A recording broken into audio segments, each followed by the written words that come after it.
wala akong anything na ginagawang masama or wala akong anything na affected yung profile ko kay Meta. And thank you kay Lord dahil binigyan niya ako ng kaalaman para malaman yung mga bagay na dapat kong malaman kay Boss M. Kasi napakahirap pumasok dito sa pagiging small content creator. Small pa lang yan. Pero nakikita ko na may improvement yung ginagawa ko. And actually, totally mahirap talaga. And sabi nila kapag content creator ka na daw, ganun na daw malaking kinikita mo and ganun na daw ka imposible na dumating sa point na malaki na yung i-withdraw mo yung mga ganung eksena. Hindi yung totoo.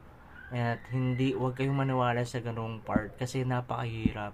And kailangan mo ng tiyaga, kailangan mo paniniwala, kailangan mo ng pagpatuloy, and kung ano yung ginagawa mo at kung yung belief mo sa sarili mo na magagawa mo din, and nakikita mo sa ibang content creator is ganun din yung expectation mo para sa sarili mo, gawin mo lang.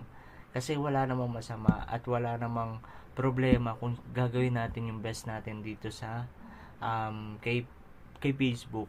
And soon darating din yung point na yun na tayo naman yung magiging recommendable at nandun yung algo na tinatawag kay Boss M. Kasi yung algo na yun, pag yun pumasok sa atin at tuloy-tuloy na, at means na recommend na tayo at unti-unti tayo makikilala sa pagbablog na ganito. Okay lang naman yan kung hindi naman tayo ganun ka